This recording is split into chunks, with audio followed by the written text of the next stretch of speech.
more the fact of having that difference happen from station. Largest the one short of what's to be just over 45 years. Towards the on the right, across the other side of the lake, there's my crop, so 2,000 metres.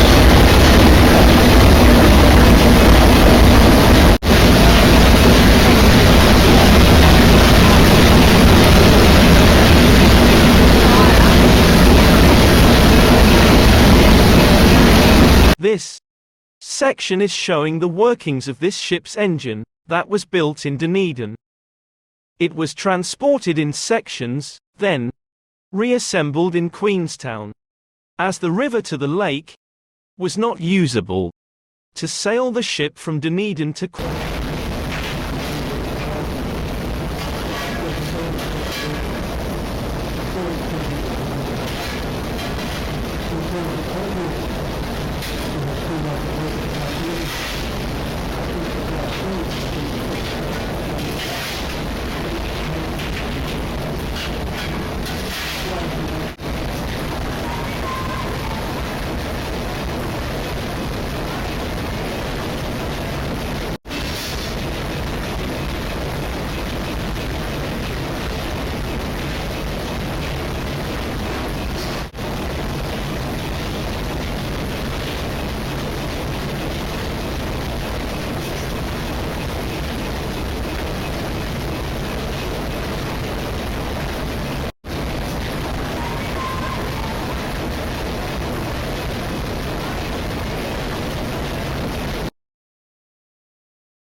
Ah, no, I've got millions of the bloody things. We done the Milton track, you know. Oh, Milford. Milford track, yeah. Okay. My name is Gordon and it's my pleasure to take you around this afternoon. Now we have a plan. What we're going to do is go up and see some deer, some sheep and some cattle. Then I'll bring you down for afternoon tea. After you've enjoyed that, I'll come and collect you and we'll go over to the shearing shed for a couple of demonstrations over there. So if anyone has any questions, feel free to ask. Let's go. A red deer. Yeah. A red deer. Christmas trees. Okay, let's go right in here, folks. This is an interesting sight to see the red stand. Probably a new set of antlers, but it's always also a good time to feed them. Don't want to be fed, who's going to feed them? No one bite? Just hold them like that.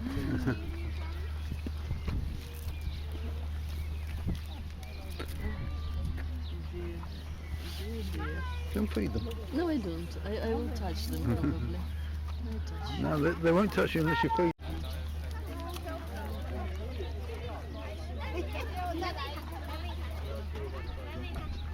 They know already. Yes.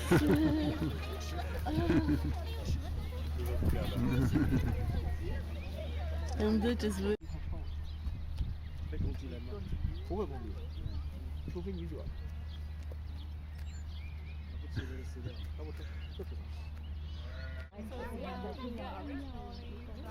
From the Highlands of Scotland. Is that thought to be one of the oldest domesticated breeds in the world? Yeah. So where is the sheep? The sheep, those ones, they came from Spain originally, Spanish Merino. Yeah, and the... But having said that, if they were swinging their head around you Dangerous. Young man. Alistair.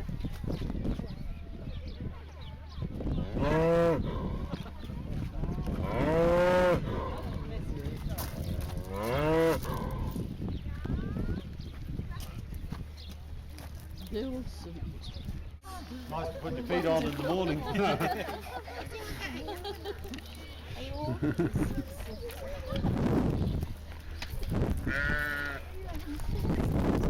Over here with the lambs, so you can feed them as well if you like.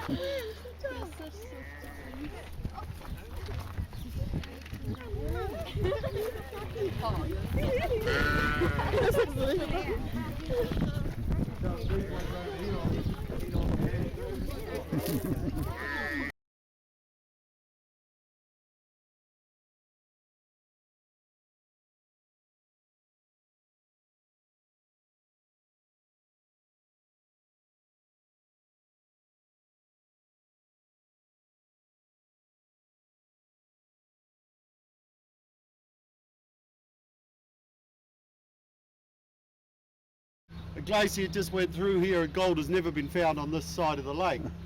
But the early settlers that came here wanted to farm this land, and that's the first homestead that was built on the property there. As the early settlers would do, they would just build one room and then just keep adding on to it. But it's all built with this stone that you see in the embankment there, which called a schist stone, comes right out of the ground here, so it was an obvious choice to build with. And then by 1912 there was a Scottish family, the Mackenzies owned this property. They're the longest continuous owners, they owned it for 80 years. They come from a place called Ardmore in Scotland, and they built this homestead and called it Ardmore House. But they must have been feeling very prosperous, the farming must have been doing them well, because this was a very isolated property. The only access was via the lake.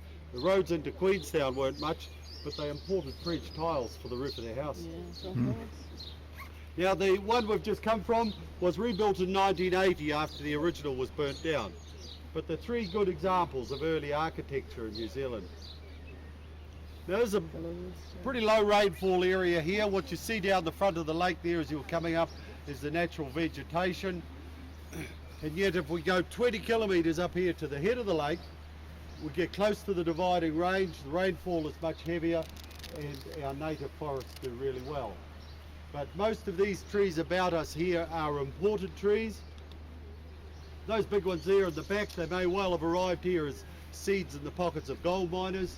There's sequoias there from North America, Douglas firs from Canada, the Lombardy poplars from Italy, and over the other side there's eucalypts from Australia. They're all places that gold miners were coming from. But there's one interesting native tree here. Those of you who have been in the north of the North Island seen the giant kauri trees. This is a baby kauri tree. It's doing quite well right out of its natural zone. It's about 50 years old. Now the kauri timber was very valuable. One of the reasons it was so valuable is that the kauri timber doesn't have knots in it. The reason it doesn't have knots is that this is a small branch, the big ones are the same, they're just sitting on the outside. We call it self-pruning, they just drop off. Not like most trees I know, the branches come out through from the centre, leaves knots in the timber.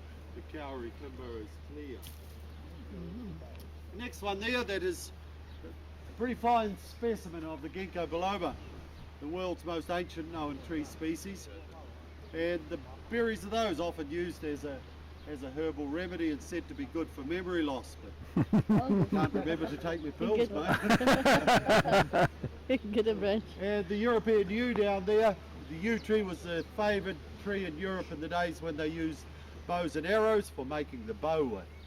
Also planted a lot around cemeteries. Yeah. Said to give evil spirits away. Let's go over.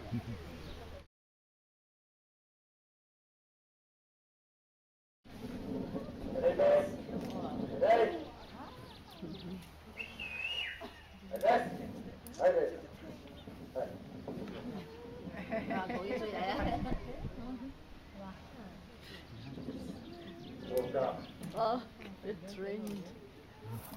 It rained.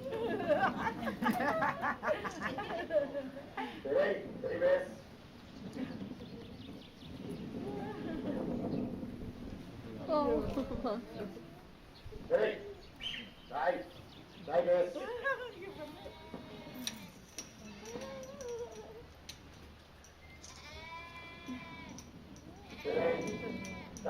Get out of this! Little thing. Come on. Stay. Stay.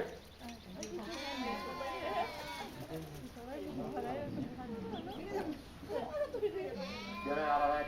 Get out of it, Bess! Get in! Hey, Bess! Get in! Bess! Come up, Bess! Come up, Bess! Come up! Stay. Come on. Steady. Steady, Bess! Walk up. Walk up. Walk up. Walk up. The cut there. Up there. Up there. One of them has Come up. Walk up. Okay. Bleeding. Notice she never takes her eyes off the sheep. Steady. Walk up, Piers. Hey. Walk up. Walk up. Walk up, Piers. Walk up. Walk up. Walk up. Steady. Walk up. Stay out. Stay there. Stay. Stay.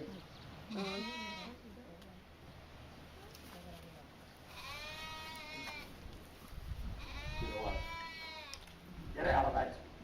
Get away. Yes, get away. Walk up. Up there. Come on.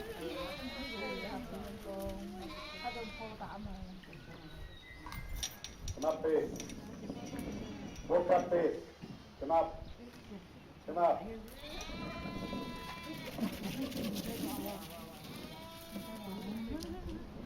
Okay.